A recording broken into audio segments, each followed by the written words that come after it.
Hey, what's up? Welcome in. It's another edition of the You Like That Feels Great Baby podcast. We've got a bit of a happy side of the podcast and then a sad side of the podcast. So we're going to start on the happy side. As everybody knows, I'm a Vikings fan, so we'll save that for second. We have to start with the positives because we're very positive people here. Okay. I'm throwing it over to my co-host, Joey Moore. He was in attendance at the Niners win against the Seahawks in the first round of the playoffs. Just give us the lay of the land. Obviously, they won and you have a lot of takes, but how was the atmosphere there at Levi's in the first round of the playoffs? I'm super glad we're leading with this because I wanted to talk about it. But like I've been to playoff games, baseball and hockey only, but football, hearing 70,000 people like yell at one time, like regular season games, it's one thing, but a playoff, it's nuts. It's just good things happen. You start high-fiving people. You don't even know their name. You don't care where they're from. You don't care about anything. You're like, but I probably high-fived 30 people around where I'm sitting. And it's just COVID kind of took it away, but I'm so glad to be back with like that stuff, like kind of like officially somewhat by it. I know it's still around, but yeah, it was awesome. The weather, good thing the weather wasn't as bad as it was kind of expected, but hearing the Purdy chants just gets me going. Yeah, you were saying that it felt like a movie with how felt like I'm watching Rudy. Yeah, they're like introducing all the defensive and offensive players, and then you said he got the loudest ovation. That's just unbelievable. Yeah, so the way they do it, I don't know if other teams do it, but they announce either the starting offense or defense every week, and they alternate. So this time, I guess it was the offense, and of course they lead with Mike McGlinchey because no one cares. But then they get to like, here comes Trent Williams, here comes Juszczyk, here comes McCaffrey, Kittle, all these stars, right? They get to the very end, they kind of just pause right when Purdy's just standing in the entrance. And then you just hear like, from Iowa State, quarterback number 13, bro. And it's just like, is this Elvis? Like, have the Beatles come back? Yeah, exactly. Are the Beatles back? Is that Taylor Swift? It's incredible. So, yeah, we buried the lead a little bit. I just wanted to hear about what it was like at the game. But the lead here is, of everybody on Wild Card Weekend, the two best teams in terms of their performance are facing off next Sunday in the Cowboys at the Niners. So let's start. We're going to recap all 6 games. We'll go into your Jack and the Bum of the Week. We'll preview next week's divisional round matchup, take a look at maybe some QB and coaching carousel stuff, and then I'll give out my picks and you'll give out your wildest take of the week. Let's start in chronological order. Niners, big win, trailing at the half. I thought Seattle was very game in the first half, especially just like high energy wise. And then, the wheels come off the wagon in the second half and the Niner machine keeps rolling. So as someone who was at the game, what were you thinking in the first half when it seemed a little dicey? And then what did you see in the second half that changed the fortunes for Kyle's guys? Yeah, they had us in the first half, as that meme went. Not gonna lie, a lot of nervous energy in that building after Jimmy Ward inexplicably decides to go headhunting with 1 second left on the clock. I almost was a Jack in the Bum candidate of the week, but luckily we didn't. That didn't have a huge impact. After that hit and then the Josh Myers kick, I texted Evan, the biggest freaking Seahawks fan in the world. I said, sphincters are tight in Levi's Stadium right now. It's like, yeah, all was relieved in the second half. I mean, honestly, yeah, Purdy, the first pass, I was like, hope that got deflected because I don't know who he was throwing the ball to. Mm-hmm.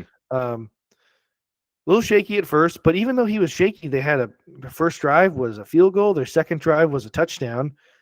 And you're like, okay, but then what has been concerning me the last month is just the defense hasn't been as, I don't know, perfect. I mean, they were perfect for a while. And now, like, we were texting and, Charvarius Ward was getting barbecued by DK Metcalf the whole game. I think he finished with 10 for 136 and 2 touchdowns. Yeah. And I was a little shocked by that because when they played in Seattle a month ago, like Ward did really well. I'm like, okay, we got a guy who can like shut down a number 1 receiver. And it was like, that's not happening.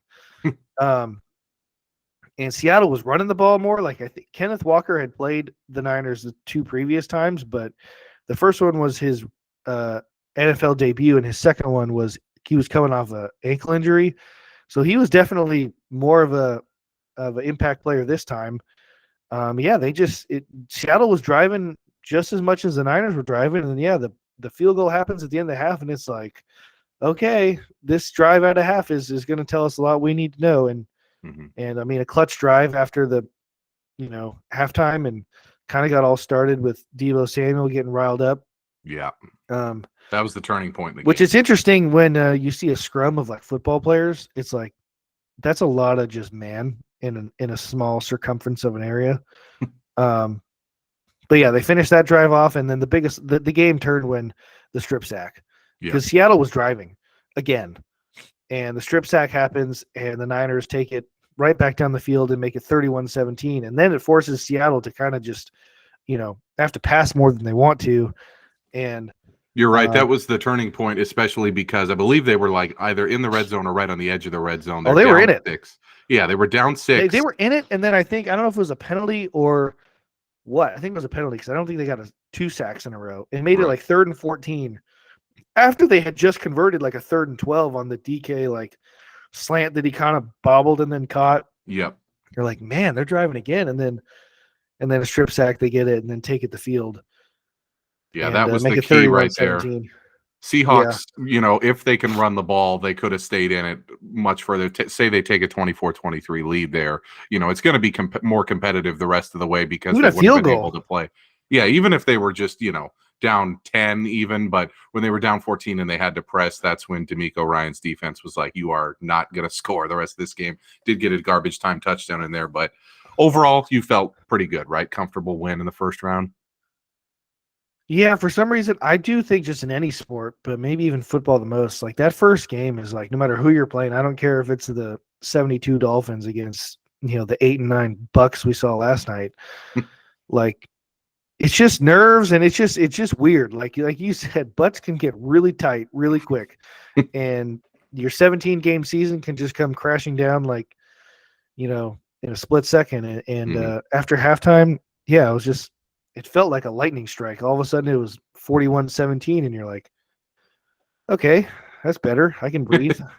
And then all in all, impressive performance. I mean, Brock Purdy finished 18 of 30 for 332, which might be as many yards as Jimmy Garoppolo's thrown his entire playoff career. I saw that Jimmy G had 4 passing touchdowns in his entire playoff career, and now Purdy has 3 and a rushing touchdown through 1 game, so he's equaled. I'm like, that's an incredible stat right there. It shows I still love you, Jimmy. We still love Jimmy. He's in the podcast name. We love the man, but Purdy is making the Bay Area media forget Jimmy even existed, which is absolutely shocking, basically 7 weeks into his professional career. So we've recapped that first game. We're going to go out of chronological order here because I just want to get it off my chest early. Vikings 31-24 loss at home against the Giants. Daniel Jones finished with 301 passing yards, 78 rushing yards. I was texting you during the game. There were crossing routes that were like so open and just, screen passes that were just so perfectly blocked that we had no hope. I was like, I think if you put Helen Keller in at quarterback for the Giants, she could have gone like 21 of 30 for 250 and a couple scores. Like, that was probably the worst defensive performance that the Vikings have ever had on like a big stage. Obviously playoffs, we did have a big loss to the Giants about 20 years ago, but for the most part, we always kind of show up and it's a close game. We should have lost by more than we did. I thought the offense was great, but the defense was just an absolute abomination. Vikings Twitter was ablaze the whole game saying we should have fired Ed Donatel earlier in the season. It's clear Well, that's what I want to know. Yeah, this is what you were Vikings, trying to talk me down. I want to know what Vikings fans, like, what are they saying? So the consensus throughout the season was more on your side of things, where you say the Jimmies and Joes matter more than the X's and O's. The Vikings don't have the horses. It doesn't matter who the defensive coach is. The coordinator, when they first hired Ed Donatel to be on the team with Kevin O'Connell. I said, it's a good fit. We've never run a 3-4. The Vikings have always been a 4-3 team my entire life. I prefer the 3-4.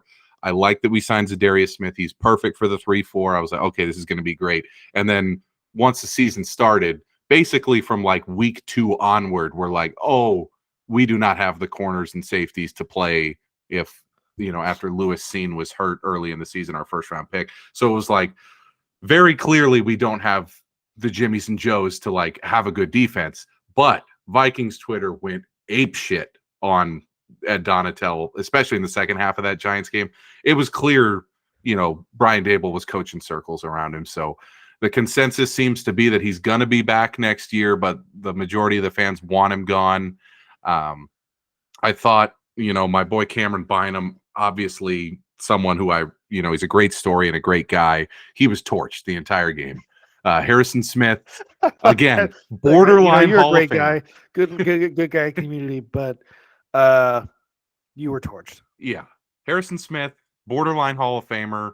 I think he's been to 6 Pro Bowls, multiple time first team All-Pro. He was torched almost the entire game. He's 32 years old. He was slow. He can still hit like nobody's business, but he was torched all game. Patrick Peterson, just too old, could not cover. I mean, the problem was there's like, I heard a stat.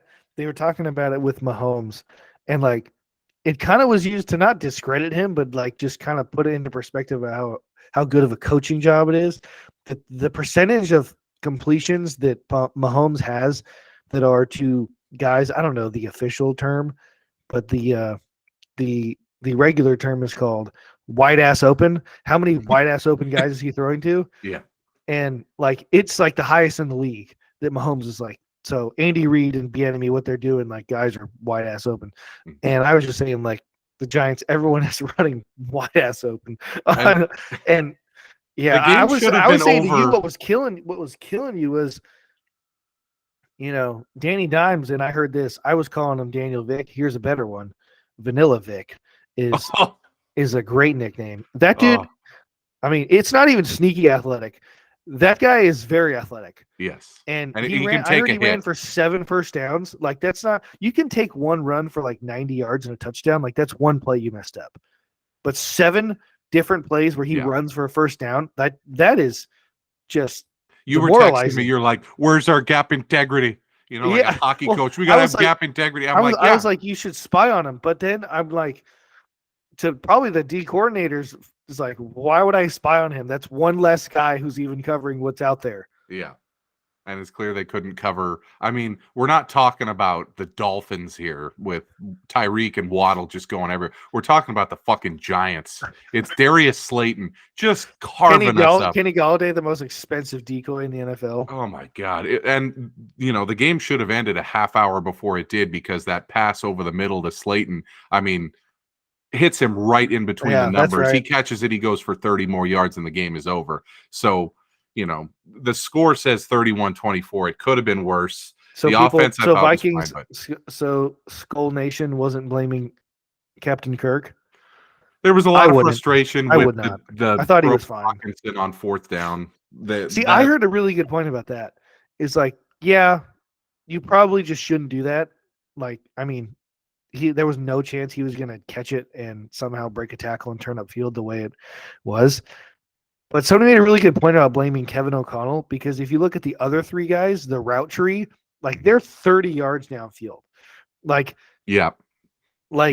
saw the aerial shot. If it's 4th and 8, like can somebody run like a 10-yard hit? I don't know, something. But like Jefferson, all these guys were like way down. The play we ran against Buffalo where Jefferson made the catch of the year, it was like 4th and 15. He ran like a 16-yard, like it was like a stutter go, and then 16 yards, 1 yard beyond the stick. He's like, just put it up in the air. I was like, how is that not the first play you think of, 4th and 8, trying to drive and tie the game? Well, that was one thing I texted you too about. I was like, has Justin Jefferson caught a ball in like the last hour? And it was 2 targets in the second half. I was telling you, the video showed that they were bracketing him the entire game, which I get. I mean, that's the move, and it was successful for them. It meant Hawkinson had 12 for 129 because they basically left the middle of the field completely open the entire game. But I got to hand it to Dayball. I mean, I wanted the It's Giants interesting. because I thought they were the easiest matchup. I was wrong. We were like big time out coached, and a lot to do in the offseason for the Vikings because I saw a lot of holes in that team when they played a halfway decent, well coached opponent. So It was interesting. Kevin O'Connell comes from the Rams, McVay tree, and I don't know. I was just thinking like Cooper Cup probably gets, like you were saying, double covered, bracketed, whatever it is. Like I don't know, Jefferson. I know he doesn't block as well as probably Cooper Cup does, because Cooper Cup is an elite blocker for a wide receiver, but that's why they have him so close to the line of scrimmage a lot. But yeah. But it was somebody was like, Justin Jefferson, like, throw your helmet or something, like, be upset you're not getting the ball. I was like, that's a bit much, but yeah, I mean, it reminded me of watching playoff games with Culpepper and Moss as a kid, where it's like once you got to the playoffs, and if you look at Randy Moss's playoff numbers for both the Vikings and the Pats, they're not great, not because of anything he did, but because when you're so far and away the best player on a team, everybody takes the Belichick model and says, take away their best player, make them play left-handed, and it worked big time. So. Next year, Jefferson gets a new contract, maybe a coaching change in terms of defensive staff. We'll see. But all in all, a very surprising, very lucky season that ended about the way I think most of us would have expected, a one-score loss, which was bound to happen. We were 11-0 going into that point. But let's take a look at the AFC playoffs before we get to your Jack and the Bum of the week. Starting with the first game, which was Chargers-Jacksonville, which, I mean, one of the great comebacks of all time.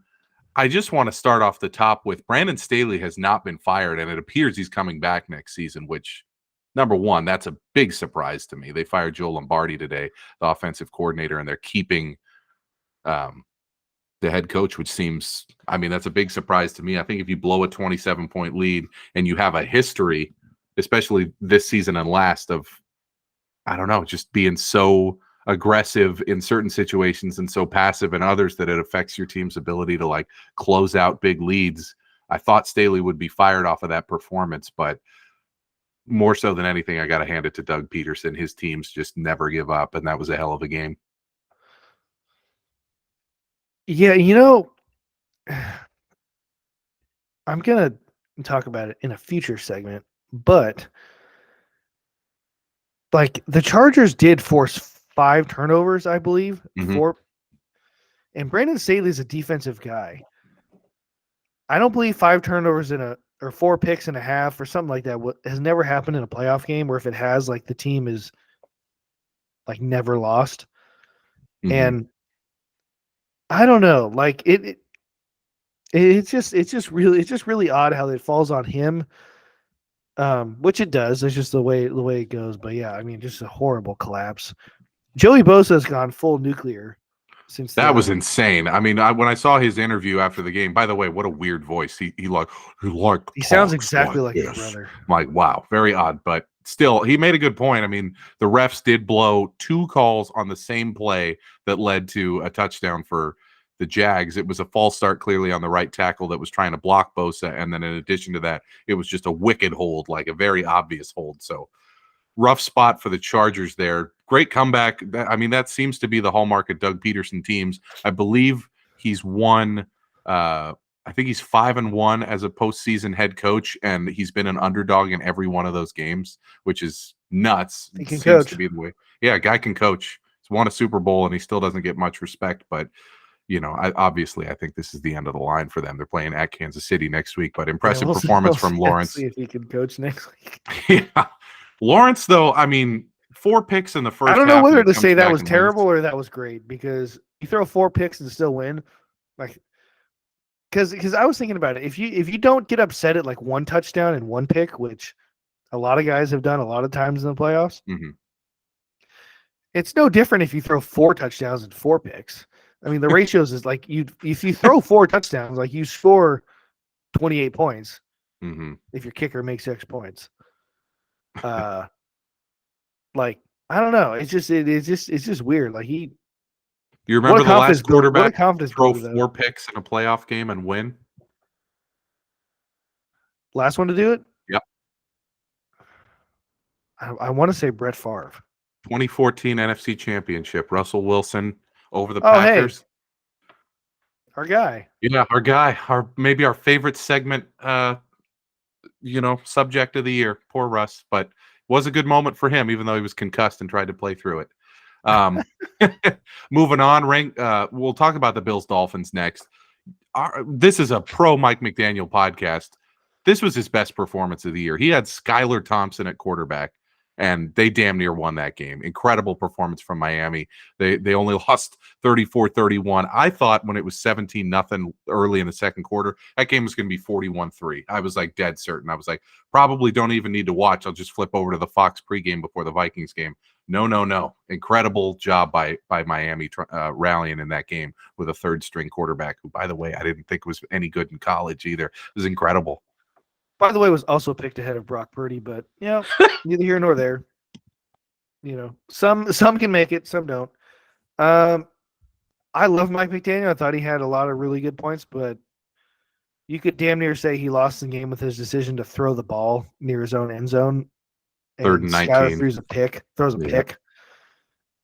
Also, the clock management at the end of the game, he said that they told him it was first down when really it was at 4th and 1, and then they take the delay of game or whatever it was, and then but I mean, to even have that team in the game is nuts. I mean, I think the bigger story is that Buffalo seems kind of falling off the rails a bit. Josh Allen is just, it's like I texted you, it's inarguable that he just has a turnover problem. Yeah. And looking at the week before that, would I take him over 98, 97% of the quarter? Sure. Hell yeah. Absolutely. Looking at the week before that, they only beat New England. Burrow and Mahomes. They only beat New England because of 2 kickoff return touchdowns. So they really haven't had a good performance in like 4 weeks, and they're turning the ball over. Yeah. And like, if you haven't seen, the quarterbacks left in the AFC are pretty damn good. Quite good. And like all of them are probably better than all of the ones in the NFC. He turning the ball over. I mean, he's the only thing that concerns me about the game next week is Cincinnati is losing guys on the line left and right. Who knows if they can block? But yeah, as for this game, Josh Allen, I mean, if he reins in the turnovers, they should be fine. But yeah, what a game! I did not think it was going to be. I think last week I said it was going to be a celebration for DeMar Hamlin, and I think they might play a football game. Oh, they did. Miami played a football game.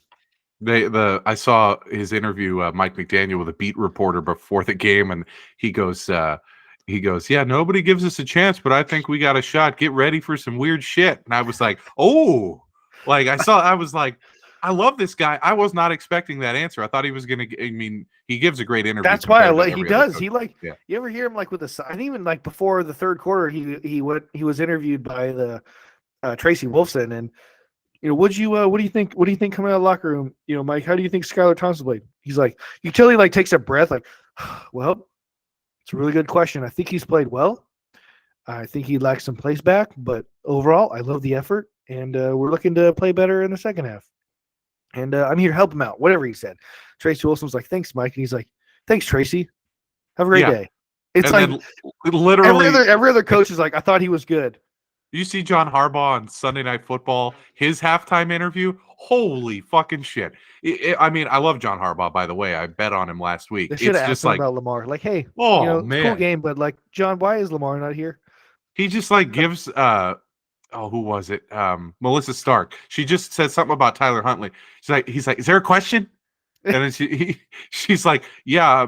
Do you think we're going to see more of Huntley? Is Brown going to? She's like, yeah. I mean, we just got to not turn the ball. I don't know what you're asking me. And I was like, wow, this dude is pissed. And then McDaniel's like, thanks, Tracy. Appreciate the question. Hope you have a really good day. Do you have a jacket? Like, it's cold out. Nicest dude in the world, and a great season for Miami. If they can get their quarterback situation straightened out next year and Tua can get healthy, I think that's a team that's on the rise. So good season for Miami, and we'll definitely be seeing them down the road. I think next year they'd probably be a decent bet to win the East with the way Buffalo's trending.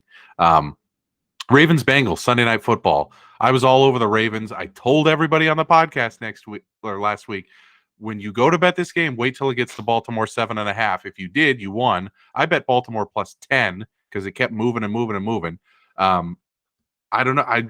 Baltimore, in my opinion, probably should have won the game. It all came down to the Huntley play on 4th and goal. He extends over the line, gets knocked over. Hubbard, the hometown kid in Cincinnati, brings it back for the touchdown. Baltimore didn't score another point after that, and neither did Cincinnati. So really, it all came down to that one play. And I mean, Baltimore almost pulled the mega upset, which would have ruined your AFC bracket. But the Bengals survive and advance. What did you think of that game? Two big things. Let's start with the little one, or the less hot takey of my takes. Just looking forward, the Bengals have an offensive line problem again. They lost Jonah Williams, and I just don't know if Joe Burrow is going to be able to do it again. I love that guy, but he didn't look great. I mean, they struggled to move the ball. I mean, they only scored 17 points against the Ravens. I know the Ravens play good defense, but still, that's the first thing. The other thing is, I don't know how you can look at this game without looking at it through the prism of Lamar Jackson. Don't really know why he didn't go. It very well could be it's better for his rehab. That's the best case scenario if you're a Lamar guy. Worst case scenario is he bailed. And I don't know why if he didn't bail. Like I'm not disputing that he is hurt. I don't know if you watched like Monday Night Countdown yesterday, but they were talking about it. And like RG3 was like basically like going so hard. He almost was Lamar's agent. It felt like, oh, he's hurt. And it's like I just want to be like RG3 and everyone who has that similar take. Like, I don't dispute that he's hurt. Like, I don't dispute that at all. My point is if there wasn't something weird going on, A, why didn't he go? B, why did he put out some tweet the very next morning saying, like, if you're not respected, like, you won't get respect back or whatever? Like, he put out, I don't know if you saw it, like, put out, like, a thing on Instagram or Twitter, I forget what it was, that they put on ESPN. And I'm like, that doesn't sound like a guy who's just hurt and everything is just kumbaya. And, like, your main point is why wasn't he at the game? That's, I mean, yeah, he sends us a tweet like midweek saying like, here's why I'm not playing. I'm like, okay, Lamar, we get it. You're not playing. Okay, did you explain? Yeah, did you explain why you're not going to go? And it's just there's been such a focus on the athletic trainers and all these teams, and when he was hurt, like they specifically said, grade 1, 2, whatever it was, like PCL sprain, like 1 to 2 weeks. And then Schefter had the report like he should be good to go for Christmas. Well, that was like 3 or 4 weeks ago. And he hasn't played. And Schefter reported today that there's people around the league, also in the Ravens, but around the league that are just like, this just doesn't, it's not it. And I never would have thought it would have come from Lamar. I really, like, everything I've ever seen of him has been, high level human, and it's like something's off. You said that off. last week. Something's way off, and him not being at the game, and then just the cryptic tweet and the trying to convince everybody that yes, I am injured, but not giving an explanation as to why he wasn't at the game. People were asking John Harbaugh like, what's up, and he never once was like, Lamar's hurt. Like here's like the schedule, like or like. He's limping around. We'll see him. We don't know. He was like, he basically said like, Tyler Huntley's our guy. Like, we'll see Lamar when we see Lamar. And it's just weird. And very odd situation. You wonder what would have happened if they won. I was like, you don't think it was weird that guy on the Ravens half a year, Roquan Smith, gets extended like that week? Like, I said that was a giant FU to Lamar. I mean, I don't know. It very well simply from the Ravens could be, like I said, I mean, Lamar Jackson is a great, great player, but he's a flawed player. And maybe the Ravens just don't think they can win big with him because he either A, gets hurt a lot, or B, he just doesn't throw from the pocket. And when you get like Tyler Huntley, like, oh, people say like, oh, well, they didn't win the game. Like if you would have had Lamar, you would have won the game. Maybe. If he's available, one next season, if that same situation, is he available? And then number 2, does he win? Like, I believe the Ravens blew more double-digit fourth quarter leads in the league this year. It's and the NFL next year, record, and next year, if that happens, like, it's no longer a rookie deal problem. It's a $250 million guaranteed deal problem. And it seems So like a problem that is more likely than not to be taken on by another team at this point. Like, I see him going to Atlanta. yeah, you said Atlanta last week. I I think the heard Jets too. as well. I heard too. Who would turn this down? Lamar for Justin Fields. I think Baltimore wouldn't make that deal. Probably right. Maybe a pick would be I don't more. know. Do you think it'd Yeah, be Lamar and for Justin Fields Lamar and the and first pick Lamar and a 1. and the first pick in the draft? Or yeah, Lamar for Fields Yeah. and yeah, that makes I not maybe not the first pick, maybe like 33rd pick or something. But I don't know. It'd be interesting to see with the Justin cap how that Fields is shakes out. basically the same player, but a lot cheaper. Right. That's a And great the pick. idea. And I would fucking hate that because he'd be in the division and make Chicago relevant immediately.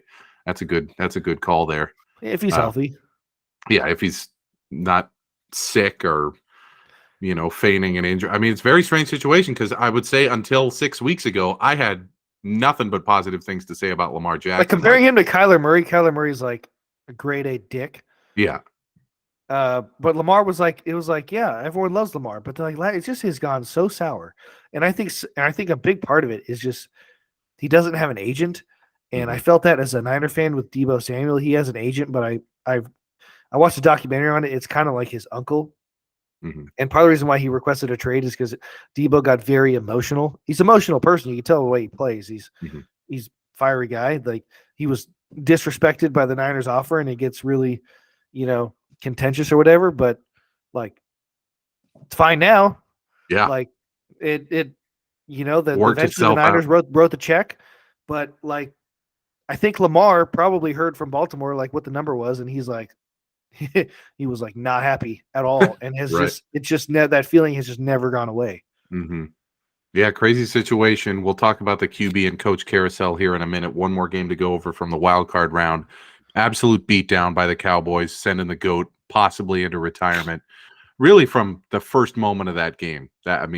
Dallas outcoached, outclassed Tampa Bay by a mile. Our pick of Tampa +3 was dead immediately. We've been talking about it for weeks. How we thought Dallas was going to lay an egg in that game, and I saw the stats all week. Dallas 1-4 on grass, and they're only good on artificial turf. I'm like, okay, everything's pointing towards Tampa here. No, it wasn't even a race. We're debating the whole game, like, should Tom finally call it quits here after a really embarrassing season? I mean, that's his first red zone pick since 2019. I'm like, once I saw that, I was like, man, this is going to be an ugly game. But Dallas now traveling to the Niners next week and coming off of a game where that's the best Dak has looked, I think, this entire season. He looked fantastic. I mean, you could argue his best game ever was the game last year in Tampa when he started the season, that kickoff game. He was fantastic, even though they lost. But watching him yesterday, he looked like the magnitude of the game helped him. Like it was like, this is it, like shit or get off the pot. and like he was moving. I've never seen him move that well, especially since the injury. He was like diving for first downs. He was his jersey was just green from how often he was running. Yeah, the fourth down, like boot to the left. He was hitting Dalton Schultz up and down up the field all night. Yeah. Looking at you, Talanoa Hufanga. How about you know who you're covering Sunday? Yeah, he looked fantastic. Shut me up because I thought. I was like, you can't stop throwing the ball to the other team, and he looked. Everything looked confident. Everything looked on time. It was. If you're a Cowboys fan, you got to be like, that's as good as I could have hoped. Yeah, we got to give Dak Prescott and Mike McCarthy an apology. We underrated that team. Maybe the problem was Aaron Rodgers with Mike McCarthy.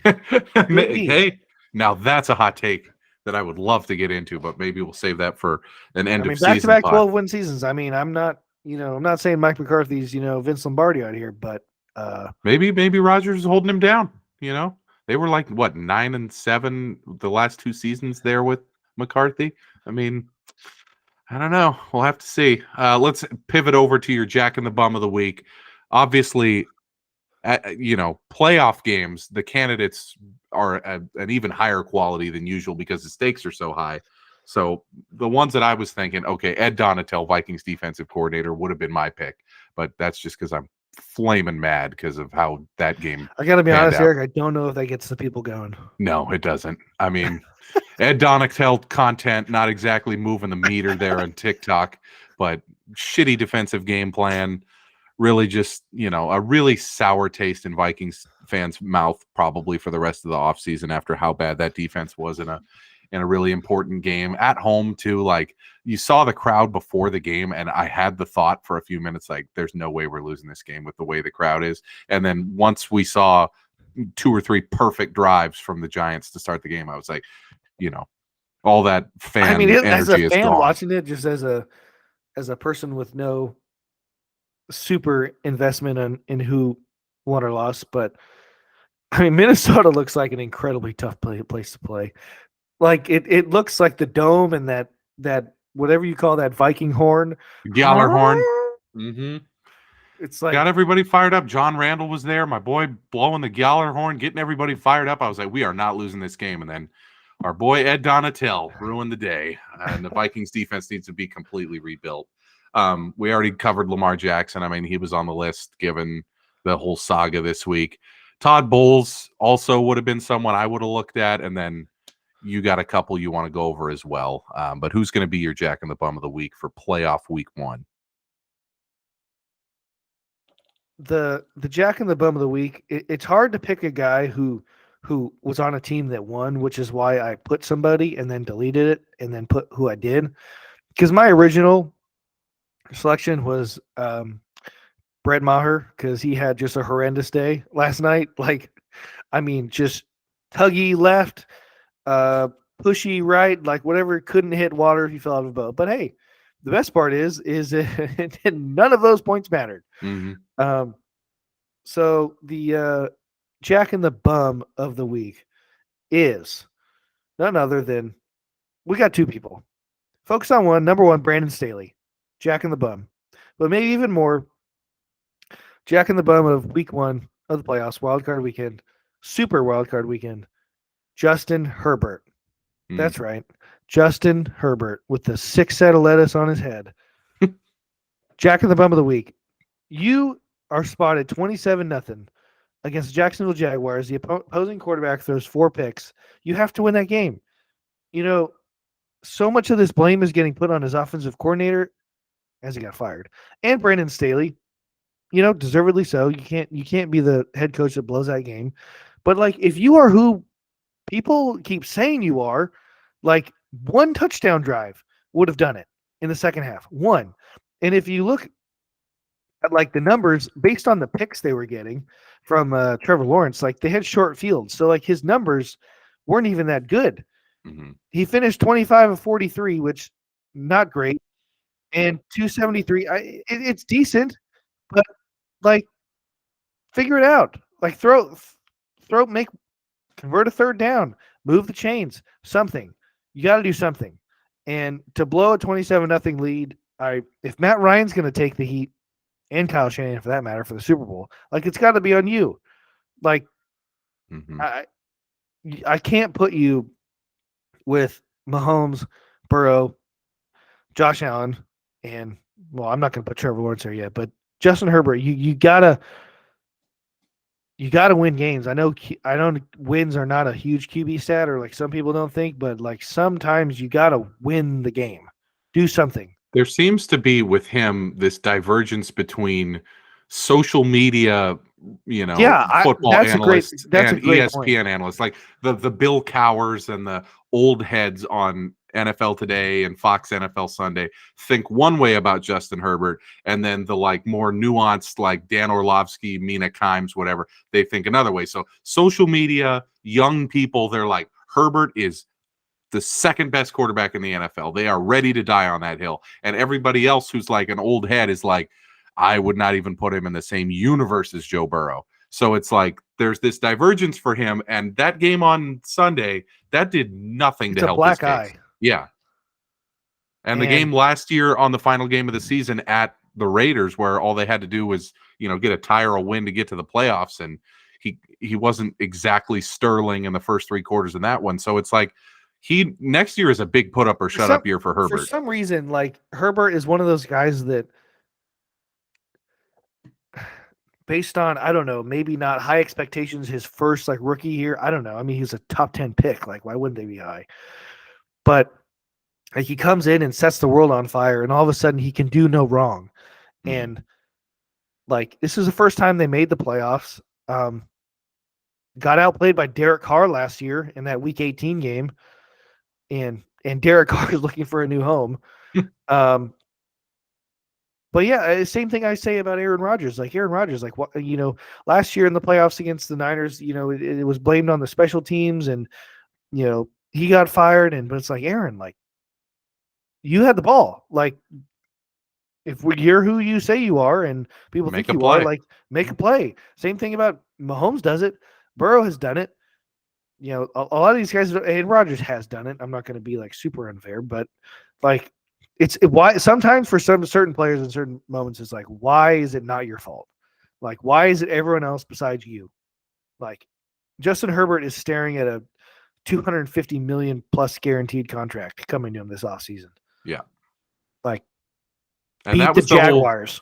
That was the whole discussion with him coming out of college, too. I think people forget because he's been so much better than anybody thought.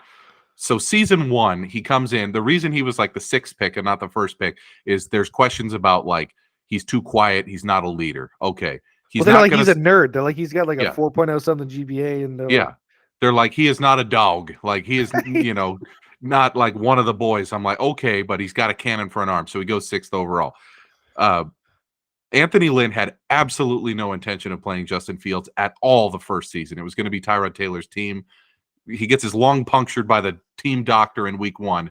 And then the world sees, oh my God, Herbert is the arm talent is top 5 maybe of all time. We're like, this guy has to play. They bring in a new coach after they fire Lynn. They build an offense around Herbert. He still has not won a playoff game. He still has not, I feel like, taken that next step that everybody expected him to. Incredible quarterback. Obviously, I'd love him on the Vikings, and I feel like 25 teams would be falling all over themselves to get him. But yep, he's your bum of the week for a reason. I mean, you can't blow a 27-0 lead against the Jaguars when they turn the ball over 5 times. So, not a good start to the postseason career of Justin Herbert. It's one of those things that if they do get Sean Payton, it's going to be like, okay, Justin, now it's on you. Same thing about Russell Wilson. Like they fired Hackett, and if they get somebody, they might get Payton, whoever it is, and it's like, okay, we fired one guy. Yeah, we're not going to fire a second. Like we're going to fire you. Like now we found out that it may or may not have been that guy, but now the common denominator is you. So we'll see what's going. Yeah, it seems like Staley is likely to come back with the firing of Joe Lombardi today. So we'll see how that pans out. Let's take a quick look at the divisional round matchups. So I'm going to give you the lines for each of the games. And then the broadcast crews and when we're going on all of those games. So Saturday, 1:30 Pacific, 4:30 Eastern, NBC, going with the Tirico and Collinsworth crew. Jacksonville at Cincinnati, Jacksonville at Kansas City. Kansas City minus 8.5. Are you previewing the AFC Championship? Yeah, I got ahead of myself, I suppose. There, it is definitely not going to be Jacksonville at Cincinnati in the AFC Championship game. I tell you that right now. Jacksonville at Kansas City. That's why they play the games. Yeah, Kansas City minus 8.5. I definitely lean Kansas City there, especially like teasing them down, 6-point tease down to 2.5 underneath the field goal. I feel like Kansas City, you should roll in this game. I mean, no reason that anyone I've seen has to pick Jacksonville money line. Nope. It should be a walk in the park. I hate to say it because I would have thought Buffalo would have beat Miami 41-3. Yeah. But no. For the rest of the way, there is not going to be more of a slam dunk than this game, you would think. No. Then the Saturday late game on Fox, this is going to be, I think this will probably be the Burkhardt and Olsen game. Giants at Philly. It's Burkhardt is doing the Niners Cowboys. Oh, okay, nice. So it's going to be the Joe Davis. And by the way, Joe Davis did a great job in the. I love him. Yeah, in the Niner game, I'm a big fan. So Giants at Philly. Philly ends up being minus 7.5. It's rumored that that's going to go up higher. I think that's a pretty damn good line. If it was 7, I would say that's probably a decent bet on Philly. If now that it's 7.5, for me, it's the Giants or nobody in that game. We'll get into that game later. You have a little bit of a take on that one. The big game of the weekend, I think this is the best game of the weekend. Debatable, but I'm going to go Sunday noon Pacific, CBS, Nance and Romo, Cincinnati at Buffalo. What do we got here, Jim? A couple of great quarterbacks, Jim, that just love to throw the ball. Oh my God. Yeah. Romo. Oh, this guy's coming, Jim. This guy's coming. Do they see it? Do they see the blitz? He's trying. I feel like Romo is trying to be this generation's John Madden, and I feel like he's actually gotten worse over the last few years. Like he was so good, like 2017. Well, he got big because there was he did the AFC Championship between the Patriots and Chiefs, and there was like a couple drives where he literally told us what was going to happen. Yeah, like remember that? And it was like they're in cover 2, like here comes Gronk, like, and then it would happen, and you're like, oh, so this guy really this guy knows football. Yeah. And I feel like it's worn off a little bit. Obviously, that part is worn off, but I do like the fact he just looks like he's not like refined. Like he's like, oh, Jim, here we go. He's like us where he's like so excited about the game, which I appreciate. I like that. But he's, 7 years removed they need from being him in the because Jim NFL Nance now. is a stiff. He really is. And Nance was, when he was with Sims, was always just terrible. And now he's, he's got someone who's excited with him, and it's brought the best out of him. But that's the game of the week for me. When I saw that the line was Buffalo -5, I was like, give me all the Cincinnati bets in the world. And then, as you said, all the offensive line stuff comes out where it's like they may be missing the entire left side of their offensive line, Cincinnati. So tough spot there for Burrow. I really want him to win that game. I guess I have to pick the Bengals because I picked them to win the Super Bowl, but their line's got me severely concerned. Yeah, their line was, worse last year when they beat Tennessee and Kansas City on the road, but we'll see with that one. And then Sunday late game, Burkhardt and Olsen, Dallas at SF -3.5. I expected the line to be -6.5, and I was shocked that it was 3.5. All those Cowboys fans have betting their team. Yeah, it opened 4 and it immediately went to 3.5. I'm like, Dallas really? Looked damn good last night.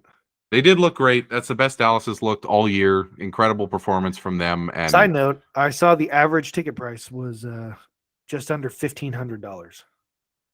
No, you got to be kidding. Yeah, according to TickPicks. Oh my! According to Field Yates, who I saw on Bleacher Report, his tweet was put on Bleacher Report, the app. He quoted TickPicks. The average ticket price for Niners Cowboys Sunday was $1,480. That is absurd. You just paid $140 to see him beat the Seahawks. Yep. I looked at the same. I know the people that I bought the tickets from because they're season ticket holders next to Kayla's family's tickets, and those aren't for sale. And I think Kayla's like Mason, Jake, and their dad are going. Last I heard. Wow. But tickets in that row right now are going for over $800 each. My God. And that's second level, right? Yeah, honestly, I love the seat. They're unreal seats because they're at the last row. Actually, fun fact, they're the last row, and right above it is a suite, and it's Kyle's family. Like you see Mike Shanahan and like his wife. But yeah, it's a big deal. Yeah, Fox probably happy they get this one because last year CBS got it, and Niners and Cowboys pretty big deal. Yeah, big game. We're going to get to our picks here in just a little bit. Before we get to my You Like That picks of the week and Joey's Feels Great Baby, wild take of the week, we have to talk a little bit about the QB and coach carousel. So with the news that it looks like Staley is coming back to the Chargers, that leaves only 5 openings. And I looked, the last few years has been like 7, 6, 7, 7, and 8. In terms of openings in the offseason. And there was one year where there was 9, I believe, it was like 2016. This year there's only 5. And really, in my opinion, all of the jobs suck. They suck balls. They're just horrendous. That's why I think we might get D'Amico back because I think he's good enough to where he will I'll wait. Exactly. Ben Johnson today, who everybody was like, Detroit's going to lose their offensive coordinator. He goes, I'm coming his back. Resume was that Packer game. Yeah. Here it is. Yeah. And he's literally like, Dan Campbell, you're my guy. I'm coming back. I'm like, really? But if you look at the jobs, it's like Arizona job, nobody wants it. Indianapolis job, nobody wants it. Denver job, nobody wants that job. Carolina job, maybe if you believe that you can grab a I actually, quarterback. as nuts as it is, I actually think the Denver one's the best job. Oh my I God. changed my mind because I would have said Carolina, but I changed my mind. It's because you heard of Walmart? Business is booming, and money's not an object. They're going to pay probably top of the line, especially if they get Sean Payton. It's probably going to start with at least $20 million a year. And yeah, Russ probably just have to eat a bullet in the next year, maybe two, with him, unless you can fix him. But after that, I mean, they have good players. I mean, Denver, Broncos are, Number 2 not the defense in the league. Texans. They're not the Yeah. Texans. Like, people care about the Denver Broncos. And I don't even consider the Texans to be like a freaking NFL job. Everybody's like, so and so will. It feels like they were an expansion team, like in 2002 it was, or 4, whatever it was. 2, yeah. And like it feels like they're an expansion team every year. Yeah. Nobody wants that job. The owner is a lunatic. That guy Easterby that was in the building, he may be out of the building now, but it's Sounds just like it's like a cult. it is a cult. And literally they're like cycling through a different coach every year. The coach comes in, he's like, I'm going to change the culture. And they're like, no, you're not. We are a good Christian organization. I'm like, this is football. What are we doing? Like, you hire the best man for the job. So the Texans job is not even a consideration. That is like a death sentence if you take that job. So that's what I'm saying. Is Same thing with Indy. Same with Indy. You got a meddling owner. Which I think is why Denver, again, not only like they know nothing about football. I've seen them do a couple interviews. Like they know nothing. I don't even like. I'm like, why did you even buy the team? Like you really don't even care. But like, yeah, we're just an asset. Just move whatever it is, moving money, and it's like they're not gonna like Michael Bidwell. I heard with Arizona with Cliff Kingsbury is like having weekly meetings about like schemes. Yeah. What do you know? Yeah. Like, I mean, I don't think Cliff Kingsbury again is Belichick, but he knows more than Michael Bidwell. Yeah, not an ideal job, really. Just write the checks and stay out of the way. Yeah. So that was my point. Is there's going to be a quarterback carousel. It will be determined after the coaches are determined, and there seems to be like 7 or 8 teams who are going to go into next year. Just bad job, new coach. Know it's going to suck. Probably drafting a guy like, Stroud and Young and Levis in the first 3 or 4 picks. But there are going to be 5 to 7 teams who, and I'm just off the top of my head, I'm thinking Jets, Atlanta, Carolina, New Orleans, teams who they're not bad enough to be full tankathon, and they're not good enough to be like, hey, we're going somewhere, unless they get a Lamar. And, maybe even a Jimmy Garoppolo or whatever, but it's going to be wild. Every year it is wild with the quarterback carousel, but this year it's going to be nuts because the quarterback play in the league last year was awful. And then the head coaching jobs that are available this year are awful. Like it's a haves and have-nots, and any hope that, I had of maybe moving on from our quarterback next year is out the window. Like Cousins he's good enough. I mean, when I look at what's available around the league, he's good enough. He's going to be our guy next year. Depends, number one, what does Tom Brady do? Right. Because does he retire? Does he go back to Tampa, or does he go elsewhere? I think the least likely is he goes back to Tampa. Yes, I agree. Now, does he go to the Raiders? Because the Raiders, they know Brady with McDaniels. They also know Jimmy. Jimmy also has connections to the Jets, to Miami. What does Baltimore do with Lamar? Where does Derek Carr go? These are great topics for like an off-season pod, and I really want to go into it then. But just off the top of my head, so let's start with Brady just for a couple minutes. I think most likely outcome is retirement still, even though people don't really, put too much weight in that. He's 45. Or if you're going to play in the NFL 46 before next season. Yeah, 46 in August. You should, if you're a 46-year-old man, you shouldn't be going through an NFL training camp in the summer. He looks like he doesn't even want to be touched. Yeah. Like he does not want to take every time he takes a hit, you're like, just retire. Like no one wants to see you Jordan on the Wizards. No. Like no one wants to see that. Last year was as close as we should get to Jordan on the Wizards. He needs to retire. But if he's coming back, obviously Raiders are top of the list. I think that's a horrible fit for him because I just think Horrible. He's in a division with Mahomes and Herbert, and maybe Sean Payton goes to the Broncos. I so see he's why the behind Raiders the would 8 ball. do it. Yeah, the Raiders. Sell tickets. Sell tickets. Actually, get some of your own fans in the building for a change. Goat coaching with his longtime offensive coordinator Devontae Adams. I get it. I don't see why Brady would do it. The Jets, it's a fit. They have cap space. They have the ability to sign a bunch of young players, and they have a great team. And the ability to stick it to Bill Belichick twice a year. That's what I'm saying. And then a lot of rumors, possibility going back to the Patriots. I don't buy that much. So for me, my thoughts would be number 1, most likely retirement. Number 2, the Jets.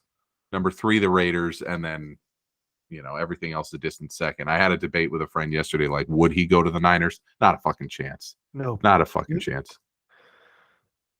Kyle would be like, thank you for the offer. I don't even think they're entertaining it. But if they were, please don't. Please don't do it. It just Now, if you want to talk about Niners quarterback scenarios, do the Niners trade Trey Lance to Tampa Bay? Yes. I heard that today. Yeah. And someone who said a second-round pick. I'm like, if you can get a second-round pick for him, because he might as well be a dead asset as far as I'm concerned. And I'm like, you get a second-round pick because we have no picks since we traded for Lance and then traded for McCaffrey. Excuse me. Sorry. Nope. We have picks. Tennessee hired Rand Carthon today, so we're getting another third-round pick because we're just a third-round pick. We're just a third-round pick factory. Yeah, I mean, I forgot to mention. I don't like Trey Lance serves no purpose. Trey Lance serves no purpose as a backup. Right. Like if you're gonna go with Brock Purdy, you might as well just cut bait with Trey. And you get Purdy for 3 more seasons after this one for nothing, basically for free. Yeah. I mean, if I was John Lynch, no matter what happens this season, I let Jimmy walk. People say if he wins the Super Bowl, he's starting next year. I'm like, bruh, he's starting next year, now, 3 weeks ago. Yeah. Lance will not be on this. He's not being compared. People are like, oh, is he of the echelon of Mahomes? I was like, hell no, he's not. But he's playing damn well, and he's also free, and he'll be free for a long time. And compare him to Jimmy. People want to bag Jimmy for throwing 8 times in a championship game. Okay, well, Purdy's better than that. So, right. And he costs 1/40th the amount. It's nuts. It's a cheat code, and it's the Niners are good now. They might only get better when they get the QB money off the books. I mean, it's incredible. It's part of the reason they have we get probably Michael Lynch's money off the books. Yeah, don't forget that. Part of the reason you guys are probably the best roster in the NFL is the quarterback room costs a combined $8.5 million this year. And that'll do it. To bring it full circle, that's probably what the Ravens are thinking about. Because you are totally screwed if you Arizona, Denver, all these teams, the Washington, when all the picks they gave up for Carson Wentz, you are screwed if it doesn't work. It's going to be a wild offseason. Nate Sudfeld back to the Niners confirmed. Yeah, as the second stringer behind Purdy, and then and then draft a guy. Yeah, draft a guy to be your third. Draft Stetson Bennett. Oh my God. He's a Kyle's wet dream. He's is he a white guy with a winning he is. track record? He's literally Kyle just snorts Stetson Bennett at home. I can't wait for the offseason pod. He'd be 3 years older than Brock Purdy. It's insane. Yeah. People were like, has he been in college for 10 years? They're he in college longer than me? Brock Purdy reminds me of a young Stetson Bennett. That's a sentence that you can say. It's just absurd. Oh my God. All right, let's pivot. We're going over to my You Like That picks of the week. Last week we went 1-2, taking Jacksonville, which barely got there. Baltimore, we have to judge it at 6 because that's what I gave it out at, even though I bet it at 10. Most people would bet it at 7.5 or higher. So anybody who bet Baltimore last week likely won, but we're going to judge it as a loss. and then Tampa Bay +3, which was dead in the water from the beginning. So 25, 15, and 5 in the regular season, 1 and 2 so far in the postseason. We're making 3 picks again this week, even though there's 4 games. So there's 2 that we both like. Cincinnati +5 on the road. You have to go with Cincinnati because you picked them to win the Super Bowl. Despite the offensive line woes, I thought this line would be 3. The reason it's 5 is because of the offensive line issues for Cincy, but I'll take the points with Burrow, a guy who's much less likely to turn it over than Allen is. So we're going to go with Cincinnati as one of our picks. Sounds good, right? Yeah, like I said, I guess I got to take him. I still feel good about it because I feel like Josh will throw the Bengals. I mean, they did just play a little bit of a game a couple weeks ago, and the Bengals were driving to make it 14-3. Yeah. And I don't think the Bengals are afraid of playing in Buffalo. Despite their offensive line issues, I just think in their defense, I mean, people don't talk about their defense is playing really well. It really is. And Lou Anarumo, their defensive coordinator, so he's the opposite of the Vikings at Donatel. I saw some stats this year. He, along with D'Amico Ryans, is like the ultimate second half adjustment guy. Like Cincinnati gives up quite a few points in the first half compared to the top teams in the league. Second half, they shut them down. And that's exactly what happened in their playoff run last year. I believe in their 3 postseason wins in the AFC, they gave up like a combined 10 second half points total. So that's what he does. I feel good about Cincinnati's defense, even if their offensive line is struggling, and then Burrow will get them there. We both like SF -3.5. I expected this line to be 6.5, maybe 7, and when I saw 3.5, I bet that immediately. That's going to be one of our picks of the week. We both believe in Purdy, we both believe in Kyle, and we both think, yes, Mike McCarthy, Dak Prescott, we apologize for underrating you last week, but to see them go into SF and boss that game, I just kind of don't see it. Yeah, I mean, I tell you, I'm a lot more concerned about the game than I was 2 days ago. But I just don't. I think Tampa's that bad, and I don't know if Dak can put 2 games in a row together. And we saw this game last playoff, and the only thing that's really changed, I mean, personnel wise, Dallas has gotten worse because they had Amari Cooper last year, who quietly had a pretty damn good year with Cleveland. And the Niners added Christian McCaffrey. And if people watched the game last year, the Niners, if they had a competent quarterback, would have won 40-10. But they didn't. They had Jimmy, who we still love, but just got to call a spade a spade. Yeah, I think the Niners, it's interesting because it's very Aaron Donald-like. I think the Niners are going to run right at Micah Parsons. Yeah, and I think that's the move.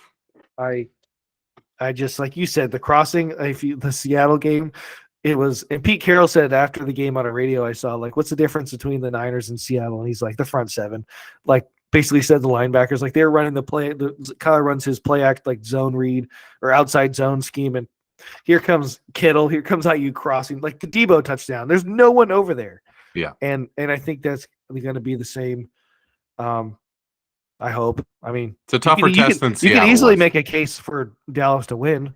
The Niners secondary concerns me, especially on when Dallas goes 2 tight ends with Dalton Schultz and I think the rookie Jake Ferguson. They got 2 good running backs.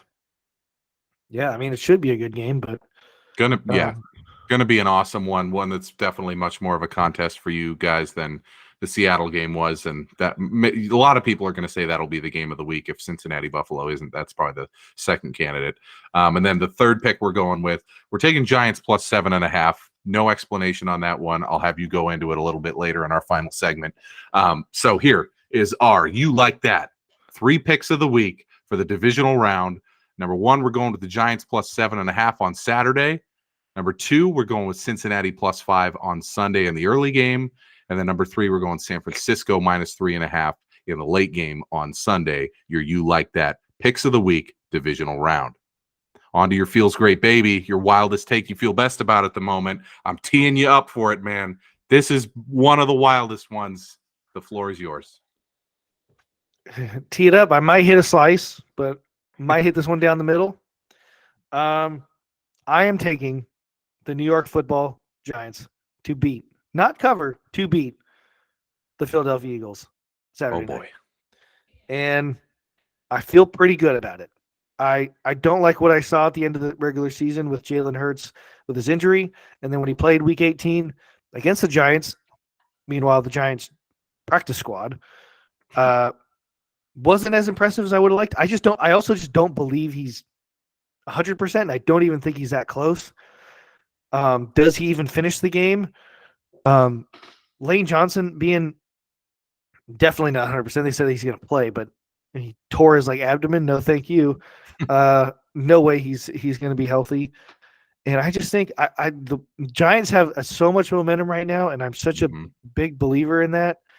And they have nothing to lose. I mean, really, it's all on Nick Sirianni and Philadelphia. And again, if the Giants, they can run the ball, if Vanilla Vic runs with his legs, gets Jalen Hurts might be the second most athletic quarterback in this game. I don't know. Man. Vanilla Vic looks like, damn, he looked like Colin Kaepernick against Minnesota. He's so tall, the long legs. It looks like someone was saying earlier in the year that he's dollar store Josh Allen. He might be Target Josh Allen or, little higher end. Josh Allen is more like, I'm going to run you over. People just don't catch Daniel Jones. People still have that. What was it, that game where he took off on a zone read or something? It was against the Eagles, I believe. Yeah. I think it was. Shit. And people were like, oh, this Danny Dimes, whatever. It's no, he route ran everybody until he toe picked. Mm-hmm. And maybe it's wishful thinking. Maybe I do just want a NFC Championship game at Levi's, but I wouldn't. If the Giants do win, it's that's a hell of a game. That's no walk in the park. Mm-hmm. I will remind you this. Philly scares me with just where they're trending. To try to talk you off of it, the Giants played a college defense last week. They're playing an NFL defense this week, so that may make a difference. Maybe. You might be right. You very well might be right. You could also convince me this game's 40-10. But you're going with it. You're going Giants over Philly, so that's why that was the third pick of the week for us. You think the Giants win outright, basically on the backs of Daboll being a really solid coach. I think Daboll's better than Nick Sirianni. I think Daniel Jones is healthier than Jalen Hurts. If Jalen Hurts was healthy, I think he's obviously better. Barkley's better than whatever they're trotting out at running back. Okay, Philly definitely has probably 8 receivers better than what the Giants have. Yeah. But yeah, I don't know. I just the way the Eagles finished the season kind of put some pause for me. So looks like I probably picked Philly to win the game, but you're picking the Giants to win the game. I'm picking definitely, I guess, Cincy, SF, and then in the other game, Kansas City. So we'll see how it goes. Next week we'll have our divisional pod. Before we get out of Dodge here, one quick segment on something outside of sports. So you and I have been texting about this for weeks now. I kind of started the process with my wife of looking at condos and houses and seeing, okay, maybe it's time for us to start thinking about buying. We've been together for, 7 years. We've lived together for 5. We've been married for almost a year. It's it's time. Let's look. So we go out and look and we find a bunch of places that I'm like, oh, this would be a really cool place to live. Man, that place looks nice. Let's go do some tours. I was like, but you know what I should do before that? I should go to the bank and get pre-qualified. Interest rates and taxes in California are a fucking crime. And then you're telling me about your experience. You just bought a house a few months ago.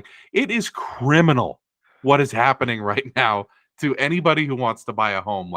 Holy shit, is it a tire fire out there? Interest rates, it's nuts. 6% down here. So say I did the math the other day. If you buy $1 million house, you put $200,000 down, which is a ton of money. You put that down. You have $800,000 that you owe on the house over the course of 30 years. You do the math on that. It's okay, it should be, if there's no interest, which there isn't, and no fees, which there aren't, it should be $2,200 a month. No, you're paying $4,500 a month, double. so that by the time you've paid that house off, that was $1 million house, you're paying like 1.7 million if you include all the fees and all the other stuff that they throw on there. Like, this situation, we talk about it all the time. We grew up in the Bay Area. A lot of our friends have moved out of the Bay Area because of this very situation. But with interest rates where they are now, it's like, how can anyone our age afford to buy a home in the Bay Area, in California, in SoCal? It's nuts, man. It is nuts. It was wake up call after wake up call after wake up call, and we had planned for it, moving in with her parents and saving money, which has worked out. They were fantastic for us, and it was a great 2 years of doing it. But yeah, it is criminal. There's no other way to say it. It's absolutely criminal. And I was talking to my dad recently, and he was talking, and then I had to like tell him to stop. I was like, whoa, don't just gloss over that, like you didn't just say that. And he was explaining to me that even after he paid off the house that I grew up in, they still had to pay property taxes just to have the house there. And I'm like, wait a minute, you have to pay property taxes even after you've already paid? Huh? He's like, yep. And I'm like, oh my gosh. Yeah, I mean, we bought the house for $825, which was more than we wanted to spend. But luckily this house was pretty move-in ready, and we had to kind of overbid what they were asking for it because we wanted to get in before they did an open house at the time. And we had something that they could really use. They wanted to stay here until their kid graduated, because we bought the house in March and they had a kid graduating high school in June. So they're like, we want to still live here. We're like, well, we got nowhere. We have to be out, like, living with her parents. So like, and then they're like, oh, do you want to give rent back? We're like, no, we'll be super like forward. We're like, you just live there for free. That's how competitive it is in California. Exactly. Like, you can live there for free. By the way, we'll also pay for everything. And, the inspections, like out here, they just waive everything. We didn't, because I wouldn't be able to sleep. Yeah, it's, I don't know how anyone I know, or like anyone like us, like, we both have, it's like similar area we grew up in, similar, like, with our parents. Like, I don't know too much of like what your parents like specifically, but both my parents worked most of my life. My mom stayed home for a bit, but my dad worked in, like, they did really well. Really, I mean, we were very, very fortunate, and like, and even my parents were like, peace, see ya. Like, we can't do it. Like, moved to Nevada, and I saw it like at U-Haul. A lot of people were renting one-way U-Hauls to like Arizona, to Nashville, to Austin, to Idaho. And then all of a sudden you start looking on the internet, it's like this like 10-acre mansion like in Arkansas looks really nice right now. And I would be the last person that would ever say that. Like, I am a California guy. I want. It's to hard because like we have here. family here. Like, people always say like, oh, like you meet people like your wedding. Like, I met people there, like lived all over the U.S. It's like, well, why do you guys still live here? I'm like, well, I mean, I got my family's here, like, jobs here, like, people. I mean, people really do like the weather, the beach, all that stuff. Like, and selfishly for me, like, my family's not. I have Kayla's family, which is my family, but my parents are gone. But I mean, it'd be really hard for me to not be able to go to, like, Sharks games, and I love to do it. Right. It's like, well, I got to live here. And all these other people are like, yeah, I just moved to wherever. I'm like, okay, cool. Well, like, I know people that, like, I mean, they sell out for a home. Like, right. I mean, literally, like, if anything happens, like, they need new tires on their car or whatever. It's like, we literally don't have insufficient funds. Right. That's just and these are people who are doing well. Like, that's what's nuts. Yeah, like you and Jamie. We're doing great. We'll be in the top. You guys are doing what do great. they call it? Would it be the 1 percentile or the 99 percentile? I don't know how that works. If you're like really high. For people our age, yeah, we're probably in the top 5 or 10%, and it's like, we would get absolutely slaughtered right now if we tried to buy a house. I'm like, Oh yeah, and that's the thing too. Like the way it's going, like now, it's not good for if you're buying or selling. Like right. when we were kind of at the end of like, oh, it's like if you're selling, you're doing really well. Mm-hmm. Now it's if we sold this house, like we lose money. It's insane. Because but the people buying their monthly is higher because of interest rates than what we pay, but the price of the house is lower. It's nobody wins right now in California, like literally nobody, except for the banks who are doing just fine. Oh, they make yep. Well, I just we had to get that off our chest. We've been texting back and forth about that for like 2 or 3 weeks. Like California's housing situation right now. Like I should show you. I should not here because I don't people know my business, but like I should show you like we signed a stack of papers about this thick when we bought the house. And I mean literally like this is terrible, but like I was signing things I had absolutely no idea what I was signing. Could have been like in 10 years, like this house goes back to the bank. I don't even know. Because the agent's like, just sign. It's literally like just sign. Yeah, I feel like that you basically get this big long receipt of what you bought, like with insurance, HOL, this stuff. I'm like, it sounds like they're just making shit up. That's some of these things. It's like, what even is this? People are getting absolutely blasted by the banks, by the mortgage companies, by the taxes, I mean, it's just the situation in California is untenable. I've been saying for years, like build. They need to build 5 million houses. That's the only way this gets better. You and Jamie are like with your renting, like part of the reason why you told me that you were looking at buying is like, well, people are just jacking up the rents because they know people can't buy. Like, what are you gonna do? Like, not many people can shell out hundreds of thousands of dollars for a down payment. I mean, you could put down 3%. Like I know people that have literally put down 3 or 5% on a house recently. But the problem is you pay extra money, like you pay extra insurance for not having 20% because the bank sees you as like a liability. Like you have no money. But they still want to give you a house because they still think they still want to make their money on the interest over the and it's like it's insane. And the situation is basically the same for rent. So we're about to sign a lease to stay for another year where we live now, but it's like they have raised in the 2 years we've lived here the absolute maximum allowable by law to like it's like 5% plus the rate of inflation is what you're allowed to by California law raise the rent in a year. And both years they have done the absolute maximum. I do the math and I'm like, wow, they gave us like an 18-cent discount off of what the maximum allow. Like, how nice of them to do that. And then I'm gonna go buy a pack of gum. It's insane. They want to kick us out so bad because we moved in the middle of the pandemic, got such a low rate that even after these 2 maximum increases, if we were to move out, the people who would move in after us would pay almost $1,500 a month more than what we pay. Like, yeah, you told me. I don't remember what it was, but you told me, and I remember being like, I mean, it's high. Like, I mean, it's all relative, but like, it's a lot of money. But like you live in LA, like you live in a nice, like I've seen your place, like it's nice, and I'm like, yeah, I was like, you told me it was like 3,000, 31. We started at like 2,500. They raised it to 2,800. Now they want to raise it to 3,100. And I looked online, and they are selling units similar to ours for like 4,500. And I'm like, that is. I was thinking when we rented in San Jose, which was at this time probably like 3 or 4 years ago now, we were 24, and I think it's probably the same. I mean, your place was way when nicer. I first moved out, in LA. Like we live. I mean, when I first moved out and was living with Tyler, our mutual friend from college, we were paying. It was originally like $2,150, and then we moved to another place that was like $2,200.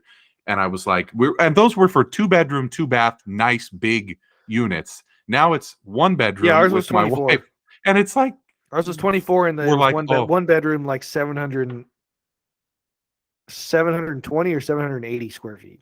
And it's going up at a rate that is so unsustainable. So I don't like people. I saw something I think they put on the news, like it was like talking about finances and stuff, and this lady like basically is like, how are people surviving? Like, I don't mean like hyperbole. I mean like seriously, how do you survive? Like everything I make goes to taxes and rent or a mortgage, and like you go buy food, everything is like Eggs are $10 a dozen now. It's nuts. I know my dad told me, and I was like, luckily they don't sell eggs at McDonald's, so I don't really know the price of eggs, but I was actually telling Caleb today. I was like, I think I got to eat better. This is not a New Year's resolution, but I was like, I think I probably should eat better. Yes, that would be a good idea. But even though all the various situations around the world seem to be mostly crummy at the moment, we always have the NFL to turn to give us that distraction on the weekend. And some say this is the best NFL week of the year, divisional round of the playoffs. So a lot to look forward to. Thanks to everybody who listened again this week. We'll be back again next week to hopefully preview the 49ers trip to the NFC Championship game. So at least one of our teams can make it pretty far. It's been a fun ride this season. And thanks everybody who's been joining us every week. We'll see you again next week. And thanks for listening.